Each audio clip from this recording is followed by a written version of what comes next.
Welcome to The Explainer. Today, we're going to try and make sense of something that's got a lot of people scratching their heads. Why are the global markets sending such completely mixed signals? It feels like they're being pulled in two directions at once. I mean, just look at the headlines. On one hand, you've got stories celebrating record highs for U.S. stocks, all driven by this huge wave of tech optimism. But then you peek behind the curtain at the overnight futures, and the mood is, well, a lot more nervous. Things are flat, muted, and in a lot of places around the globe, they're actually pointing lower. So what gives? Is one story right and the other one wrong? The truth is, they're both right. The market is caught in this incredibly tense tug-of-war between these powerful, opposing forces. And to really get what's going on, we need to take a look at who exactly is pulling on each end of that rope. All right, so let's get into it. First up, let's look at the team pulling for the bulls, the powerful forces of optimism that are trying to send markets way, way up. The biggest gust of wind in the market sales right now is, without a doubt, artificial intelligence. This absolutely massive $100 billion deal between NVIDIA and OpenAI, it's being seen as more than just a big contract. Investors see this as a structural tailwind, a sign that this AI-fueled tech boom has some serious legs and is here to stay for the long haul. And it's not just AI. You've got the big money printers getting involved too. The US Fed is cutting rates to make borrowing cheaper, while over in China, they're pumping 800 billion yuan. That's over 110 billion US dollars directly into their markets. These easy money policies are designed to do one thing and one thing only: get the economic engine humming. And here's the proof in the pudding. You can see the result right here. The QQQ ETF, which tracks the biggest tech stocks on the Nasdaq, literally doubled its historical average performance for the day. It's a crystal clear sign of where all that AI optimism and easy money is flowing, straight into big tech. Okay, but for every force pushing forward, there's another one pulling back just as hard. So let's move to the other side of the rope, because the forces of caution are heavy and they're digging their heels in. And on this side, investors are staring at a very real wall of worry. You've got the looming threat of a renewed trade war with fresh tariffs. There's a proposed visa fee hike that could choke off the global flow of top tech talent. And as if that's not enough, there's the political drama of another debt ceiling debate in the US, which always threatens to destabilize the entire financial system. Now here's the really tricky part. Even as the Fed is cutting rates, its own messaging is pouring cold water on the party. The Fed Chair Jerome Powell is out there explicitly warning everyone that the fight against inflation is far from over. He's saying that even with this one rate cut, their overall stance is still restrictive.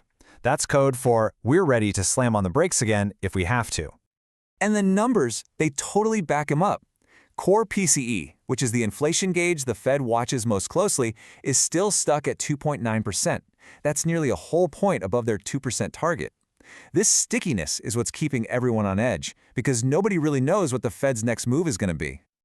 All right, so you've got the bulls and you've got the bears, but there's a third player in this game, a kind of wild card. We're seeing an old market superstition get tested against some very new, very real changes. You know, for as long as people have been trading, they've been whispering about something called the September effect. It's not some ironclad law, but it's this weird historical tendency for September to just be a bad month for stocks. And it's not just a feeling. The numbers are pretty wild. I mean, think about this. If you go all the way back to 1926, September is the only month of the year with a negative average return for the S&P 500. That's nearly a century of data, creating some heavy historical baggage. But here's the million-dollar question. Can a pattern from the past really hold up when the fundamental structure of the market itself is changing? And that's exactly what's being put to the test this year, all thanks to a huge shift happening over in India. So for 25 years, a quarter of a century, the Indian market had this predictable rhythm. Key derivatives contracts, which are basically bets on where the market is headed, always expired on a Thursday. But that just ended. For the first time ever, the expiry day has been shifted to a Tuesday. And that one small change is throwing a huge wrench into decades of learned trading behavior. And this chart right here shows you the result of that kind of localized chaos. On the very same day, you had US markets rallying while Indian markets fell. It's the perfect example of how one country's internal market mechanics can completely defy the broader global trend. Okay, so let's put all the pieces of this puzzle together. Let's really get to the bottom of why the market feels like it's trying to pull itself apart. It really boils down to this three-way conflict. You got the massive bullish tailwinds from AI and all that easy money from central banks. Pulling hard against that, you got the bearish headwinds of tariffs, political risk, and that stubborn inflation. And then, just stirring the pot, you have this wild card battle between old seasonal habits and brand new market structures. And what happens when two equally strong teams pull on a rope? Well, not much. The rope barely moves. That's what's happening now. We're in this volatile equilibrium, where the market can swing wildly in either direction based on a single headline, simply because the underlying forces are so perfectly and dangerously balanced. And that leaves all of us with the critical question for the days and weeks ahead. With the market balanced on a knife's edge like this, what's it going to be? What will be the one push, the one piece of news on inflation or tariffs or AI that finally breaks this tie and decides who wins the tug of war? Thanks for joining this explainer.